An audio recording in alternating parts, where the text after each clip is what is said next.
joined by Dan Mellis with Nexa Mortgage. And he's going to start us off today by talking a little bit about the election and related interest rates. Yes. And we are live on YouTube and I think on Facebook. And is that it? Facebook and YouTube, yeah. Facebook and YouTube, yeah. And then TikTok. And TikTok. Oh, I cannot forget about you guys. Hi, TikTokers.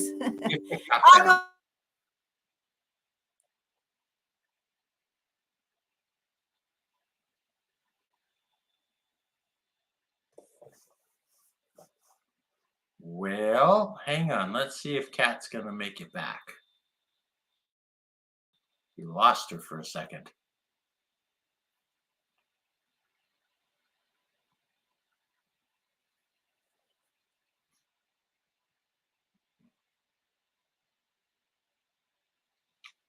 Well, I'll tell you what. While Kat is, hopefully she's going to get back in. We'll go over a few things here real quick. So, very interesting day today. Obviously, we had the election yesterday, and we had some big moves in the interest rate market. It looks like Kat has checked out, and she'll be getting back into the live stream here in just a minute, logging back in. But while we're waiting for Kat, I wanted to show you something that caught my eye. Everyone's talking about in the mortgage business, obviously rates going up today quite a bit. But they didn't go up as much as people think. And let me explain what really got hit. Oh, here we are. Kat's back. I hear Kat back in the room. Oh, what happened was my computer died. I didn't heed the warning to plug it in. Oh, well, you're back. There we go. Kathy. Hi, Squirt Bottle. Ben. All right, here we go. Hey, wait a minute, Kat. What's that? That's Mr. Squirt Bottle to you. So here we are with Dan Mellis with Nexa Mortgage, and I'm Kat Howard with Windermere Real Estate in Woodinville, Washington. I'm actually at my home in Clearview. So take it away, Dan. Take it away. Yes. Okay, so let's go over. So I was just mentioning, let's see if I can get this figured out here. No. Dan's trying to put some charts on. There we go. TikTokers, you can't see it, but he's got some fancy dancy lender charts he's putting up there. There we go. Okay. Probably regarding the 10-year Treasury, just guessing. It is regarding the 10-year Treasury, but also let me flip over to the 10-year Treasury because that's where all the action was today. Very interesting because, everyone in the mortgage business was just like, geez, rates are going up like crazy today and all that kind of stuff. Fact of the matter is they really didn't go up like crazy today in the mortgage business. And let me show you why. Right now we got a short chart of the 10-year Treasury. And guess what? It's been a straight line up ever since the Fed decided to cut rates on September 17th, right? It's so hard to believe that it's just... the rates have just continued to climb for the last month, Yeah, it's been up, top to bottom, it's up 88 basis points. Almost a point. Almost a full point on the 10-year Treasury. And today it was up 15 basis points on the Treasury note yield, right? And that's a big move higher. But okay, if you look at and that's the chart we just looked at, up, 10-year Treasury. Up, yep. Yeah, up 15 basis points for the day. But let's go over to the mortgage-backed securities. Okay, interesting because it was only down 15 basis. They were both 15s today, 15 basis points in the 10-year Treasury, 15 basis points on the mortgage-backed securities. But 15 basis points on the mortgage-backed securities is not a big deal. It's truly not a big deal, right? I mean, you don't want it to go down because that means higher interest rates. This is a price chart, not a yield chart. But 15 basis points is just, it's a rather regular type of number, right? I mean, it's not unusual at all. And so you had a big move in the 10-year Treasury note, the U.S. Treasury notes, and you had a relatively small move in the mortgage-backed securities. So I'll stop sharing this screen, but it was interesting dynamic between the two because rates really didn't go up very much. They on the mortgage side of things, right? So I just thought that was an interesting dynamic. It Yeah. wasn't as bad as I thought, and as I was telling you on the phone, I brought on a new lender today, and I was looking at the rates, and my jaw dropped. They were so good. I was like, "Oh, where have you He's been all my good at life?" finding them. He's really good at finding them, that Dan Mellis. Oh, we found some good ones. So anyway, the other half is, and then I'll segue over to you, Kat, because these numbers coming over the stats by Kat, and then we've got two things: the price per square foot this week and the stats by Kat. And my good, they just jump off the page. So hopefully, let's get right into it if you don't mind. Yeah, let's get into it. As a matter of fact, let's go ahead and talk about how pricing has been this year. So we're going to talk about, January through October of 2024. So we're going to talk about the stats for each county, but we're going to start with King. So anyway, I want to get into the stats first, Dan, and then I'll jump into the curve. Oh, okay. Let's go to the stats first. So we're Yeah, waiting for him. we'll go to King. There we go. He's so good at this, getting these graphics up for me. It's only been a year and a half, Kat. I'm getting better at it. I'm a slow learner. Been doing this a while, you guys. We try to do it on Monday, and then we kick the can down the road. Something happens, and I get busy, or he gets busy, and now we're Wednesday. Okay. But here we are. Here we are. Okay. So 45% of sellers got under contract within the first 7 days on the market if they listed their home between October 20th and October 26th in King County. Hey, do you mind if I just mention something real quick? Sure. That's a pretty doggone good number. That's a great number for November. Come on, almost half the homes, the new listings, are getting under contract in the first 7 days. That's a strong number. It's a strong number, and I don't know how many actual competitions there are. Certainly less than in the spring and summer, but that's a big number. And now we do have a lot less listings coming on the market right now, a lot less, but it's still a really good percentage getting under contract. And so what is happening here is we have a lot of buyers that are paying attention to the new listings, and they're letting all the other ones, the other 85%, just languish on the market, and they're not looking at them. I can attest to that. Anyway, but it's true. Buyers have gotten in the habit, because of how the market has been such a strong seller's market for so long, that they're laser focused on the new listings. So anyway, there's some good values to be had in those listings that are languishing on the market and did not make the first 2 weeks or first month. So anyway, a good idea to keep an eye on those. So just thought I'd mention that. That's big. King County doing quite well in November. The 7-day number, 45%, strong. Reasonably strong. It's hanging in there really well. And then the 2-week number, the 14-day number, 52%. Boy, that's a good number too. Yeah.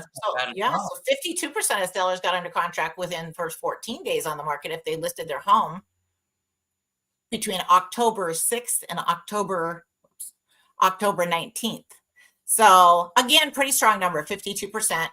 The big majority, though, are getting snapped up that first week, right? So if you're looking at the new listings, you might not want to wait to that second week because a lot of the majority are getting snapped up in the first 7 days. Yeah. So we had 31% of sellers setting offer review dates, and I will tell you guys, those are not very successful right now. I haven't worked up the numbers recently, but the last time I looked, it was only a small percentage were actually hitting their offer review date and actually getting multiple offers. So I think we see a lot of people getting under contract within the first 7 days, but those are not all people that have set offer review dates. It's not 31%. It's a very small percentage of the 31% are actually getting the offers. So let's see. Year over year appreciation for October is King County is up 7%, October 2023 to October 2024. So, solid appreciation. Market's going up. It's hard to say exactly how much, just doing, a month, a year over year, looking at 1 month in the year, but it's certainly a fair amount. Right. And King County is down to 1.2 months supply of inventory. So inventory is shrinking. The number of listings coming on the market is decreasing. The amount of buyer activity is fairly strong.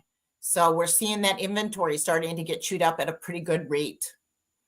So, yep, I would say by December, we should be down to 1 month, maybe less. And then January is going to happen. We all know what happens in January, don't we, guys? The market does this. Takes off. Ladies and gentlemen, start your engines. That's what happens. Right. It takes off like a rocket ship. So I wanted to talk about what's happening in King County with pricing throughout the year. Because I just want to touch on this a little more often than we have been, because this is a very interesting chart. So here it is right here. And right over here, this is January 2023. We're really focused more on January 2024, which is right here. Okay, you see that line here?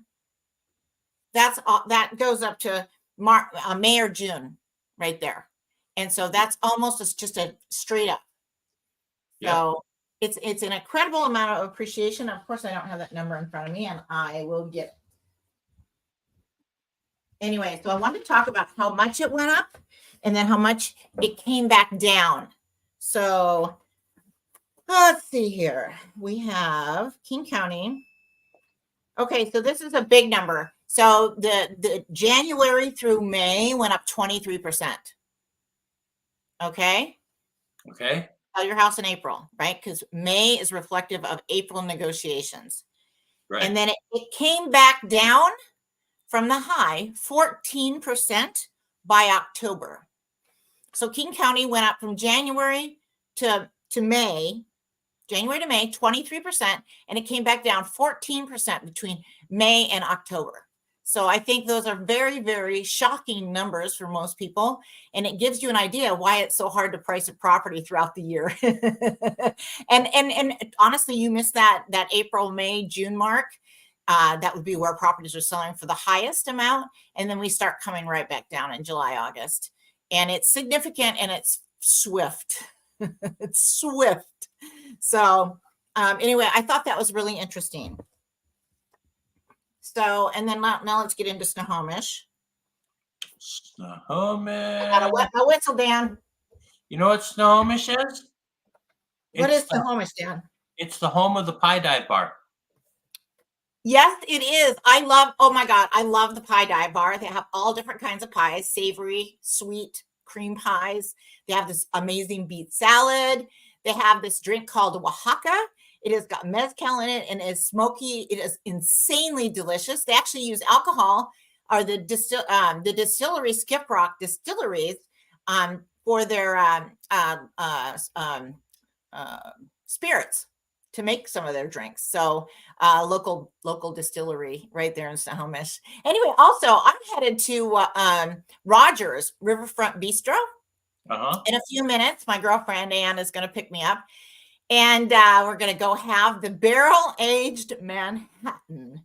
And I got to tell you, it is the yummiest Manhattan you've ever had. It's been aging for like 13 years is when they started it.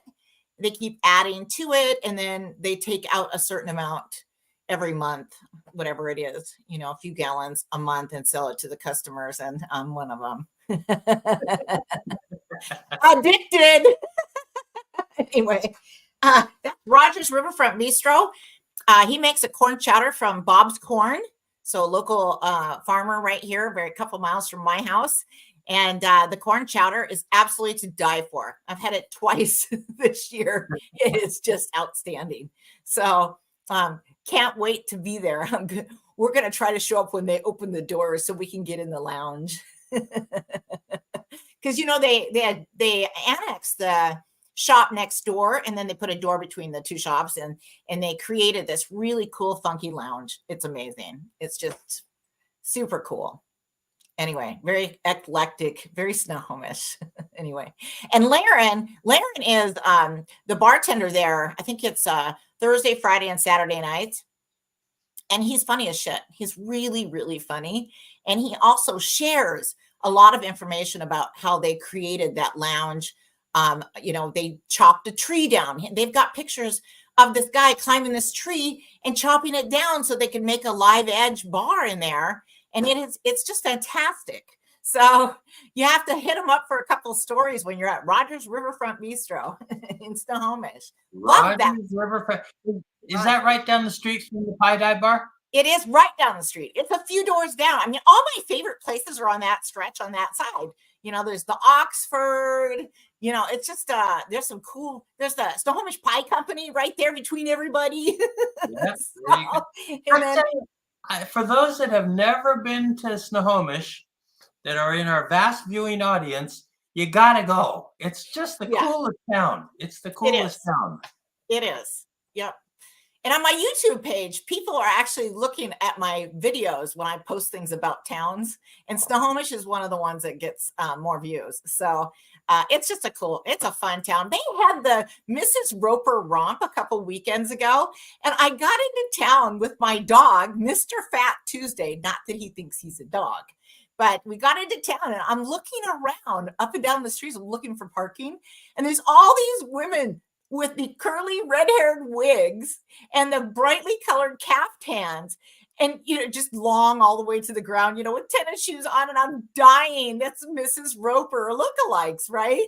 And the whole town is filled with them. And they had Mrs. Roper romp, a beer, what do you call them? Beer, not beer walks, but beer crawls. Pub crawls.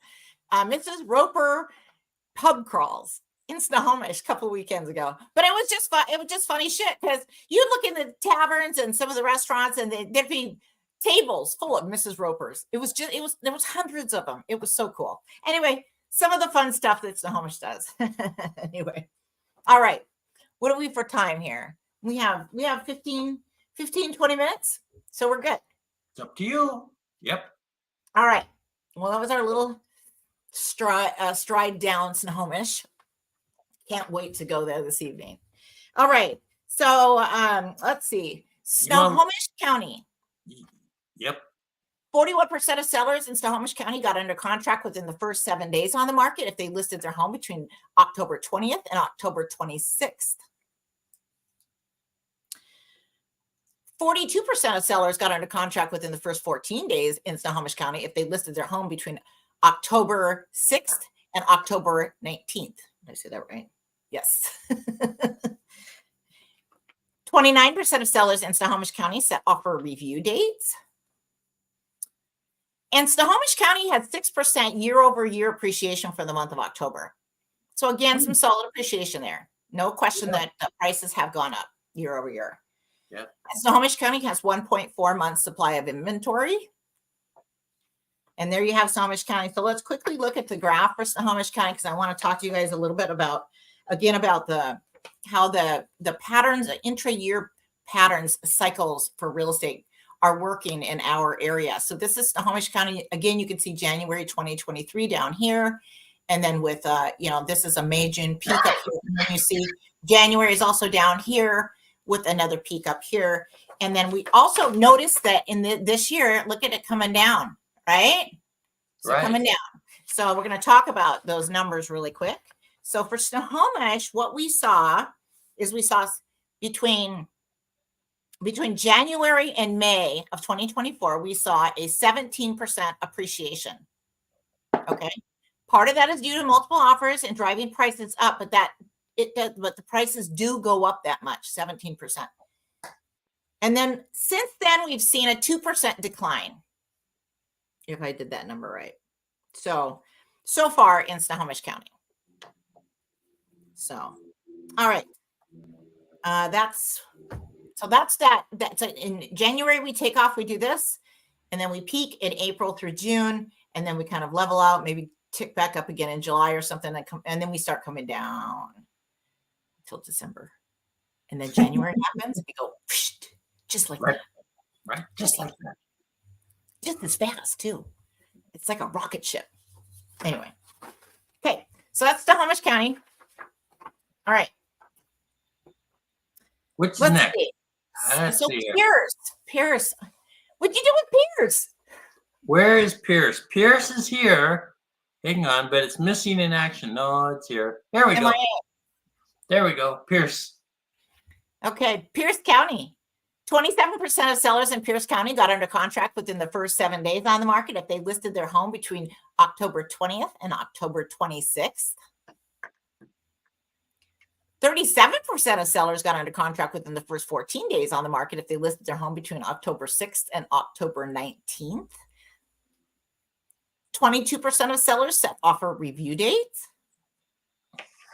The year-over-year appreciation in Pierce County has been 2%. So that'd be October 2023 to October 2024. Not as much appreciation in Pierce County across the board there. And Pierce County has 1.7 months supply of inventory. So, and we could talk really quickly. I could show you another chart here because I think these are interesting. Actually, my printer is cutting off the last end.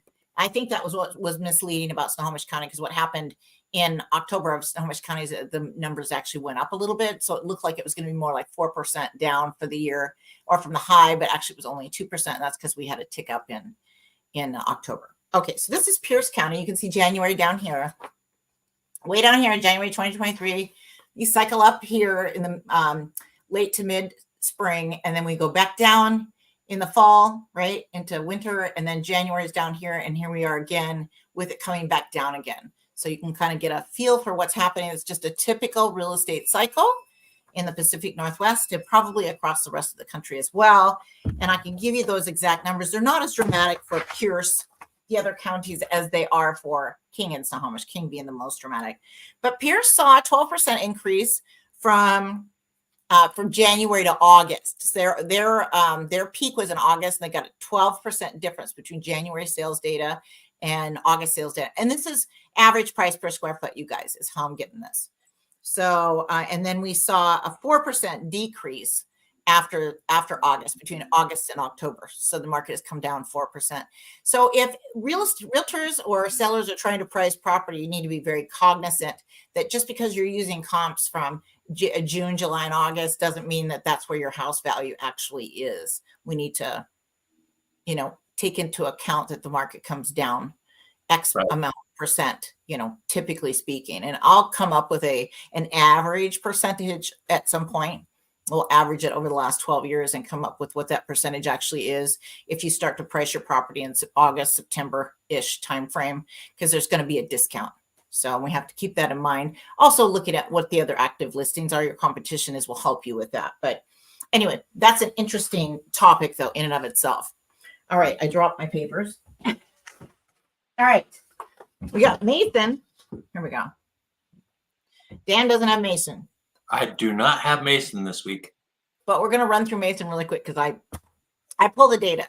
So Mason County, 33% of sellers got under contract within the first 7 days on the market if they listed their home between October 20th and October 26th. And that is a really strong number for Mason County. A really strong number. But the 2-week data dispels that myth that it's really a great market in Mason County. It's a very normal market in Mason County. We had 20% of sellers get under contract within the first 2 weeks on the market if they listed their home between October 6th and October 19th. So 20% is a much more normal number for Mason County this time of year. 7% of sellers set offer review dates, so not very many. And they have a 2% appreciation year over year, October 2023 to October 2024. And they are 2.5 months supply of inventory. That is lower than it was last week. And so they do have more listings being chewed up than are coming on the market, just like all the other counties right now. Inventory is coming down across the board. So that's Mason County. And then let's head right straight into Skagit. Nope. Skagit County, 35% of sellers got under contract within the first 7 days on the market if they listed their home between October 20th and October 26th. 43% of sellers in Skagit County got under contract within the first 14 days on the market if they listed their home between October 6th and October 19th. 17% of sellers in Skagit County set offer review dates. And the median days on market in Skagit County is 17. So half the sellers are getting off the market within 17 days or less, and half are on the market longer than 17 days. So pretty good seller's market still in Skagit County. And Skagit County, 1.8 months supply of inventory. Wait, Anne trying to tell me that she's on her way. I'll get to her in a second. Okay, that's Skagit County, guys. So we got one more county, right, Dan? That's Kitsap? correct. Are you Kitsap. still with me, Dan? I can't see you. Oh, you're Yeah, probably yeah. behind. Oh, you're still there. Okay.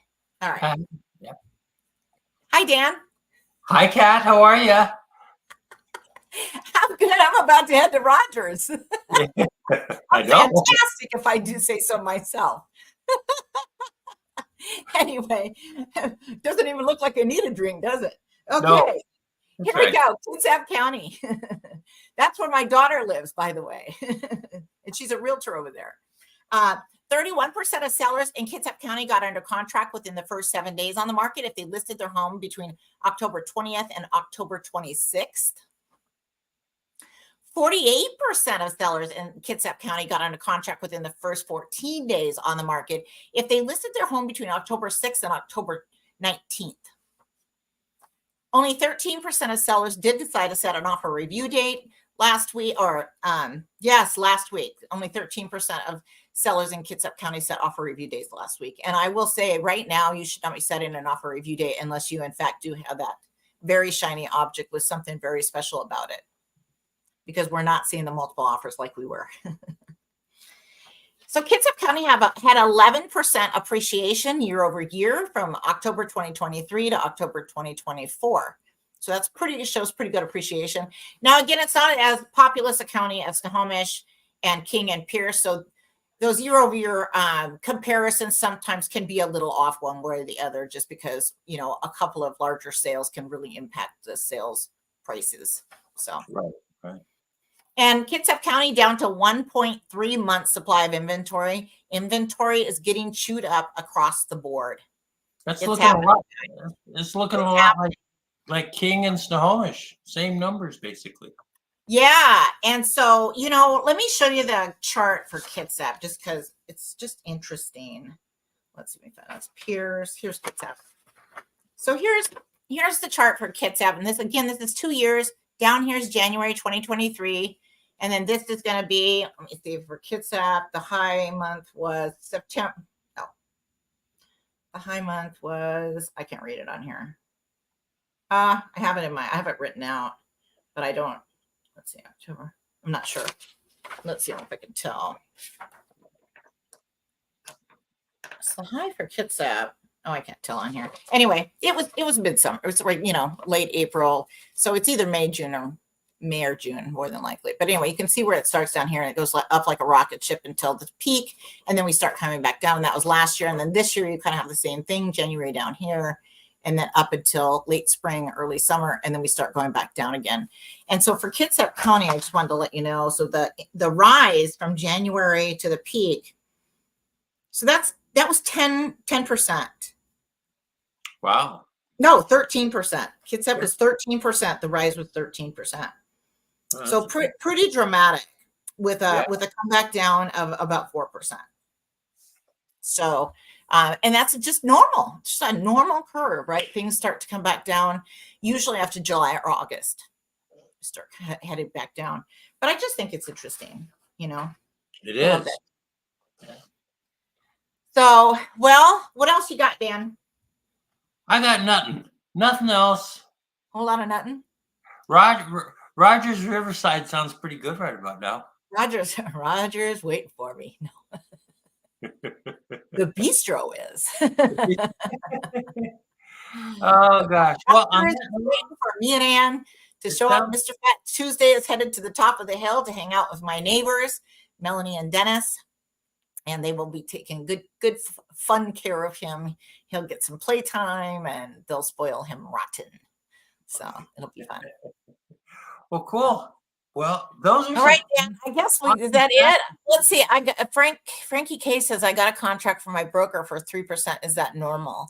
Yeah. So if you're still there, I can't say most, right? We can't say most, but a lot of brokers charge 3%. I do. been in the business a long time, and definitely know how to negotiate. And if your broker's charging you 3%, hopefully they bring some experience and knowledge to the table that will save you money. And so at the end of the day, you're looking, one, you want to be able to secure a home that you want, but two, you also want to be able to negotiate it, and do as well as you can in the negotiations. So yeah, that's a fair amount. Let's see if I can scroll through some of these. Broker fee will come from buyer less amount. Yeah.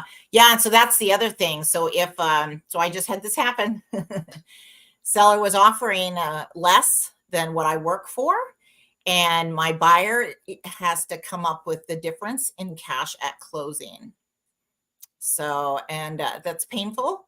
I don't like it for my buyers, but at the same time, if the seller's unwilling to pay me, I do need to earn a living, and I'm not going to take less just because the sellers are playing with what they're paying buyer brokers right now. It's just kind of a new deal. They, are the new rules encourage the listing brokers to explain how buyer brokers and listing brokers get paid, and to let them know that there are no fixed fees and there's no regular amount that we get paid. Whereas like for me, I've set my own amount that I normally will accept when I take a listing, and what I do when I work for a buyer, how much I make. And so every broker now is having to do that. We're not able to rely on our designated broker to set those rules for us. We have to actually navigate that on our own. And so it's creating a bit of a wild west in the real estate world. And it's creating a lot of uncomfortable conversations about, once you're under contract or when you're trying to get under contract, and if the seller refuses to pay the entire brokerage commission for the buyer's broker, then we are now forced to have that conversation with our buyer about how we're going to get paid. And we hopefully, if you've done a good buyer consultation, hopefully you've already explained that to your buyer. If we're looking at homes that are offering less than what that when I work for, then you will be required to pay me the difference at closing. So usually you hope that the seller will cover that, because they have historically, at least in our neck of the woods. And so it feels awkward now, and it's forcing us to, it's just forcing a different way of doing business. So, but yeah, 3% is, as long as you're fine with it, I'm fine with it. Let's see. Is there any other questions in here? I'm just going through down. I just want to make sure we answer all the questions. I think that's about it. That was a really good question, though. I think that, I hesitate talking about that stuff on air, but truthfully, it's a fact of life now. When we're working for buyers as buyer brokers, we are having to have that compensation conversation. And, and then when we, my buyers are looking at listings, the buyer broker compensation is published in our part of the country. So in the NWMLS, the buyer broker's compensation amount is published and made public. And so anybody can see how much the seller is offering the buyer broker. In some cases, it's nothing. Some cases it's zero. In some cases, they say, bring us an offer, and we'll negotiate your compensation with the offer. And so it's kind of like the Wild West out there right now. And there's a lot of different people trying a lot of different things, and it's all fine. It's just, as brokers, we have to know our value, and, not sacrifice that, because I still have bills just like anybody else who works for a living. So I don't see people showing up at Boeing and going, yeah, I'll take 33% less today.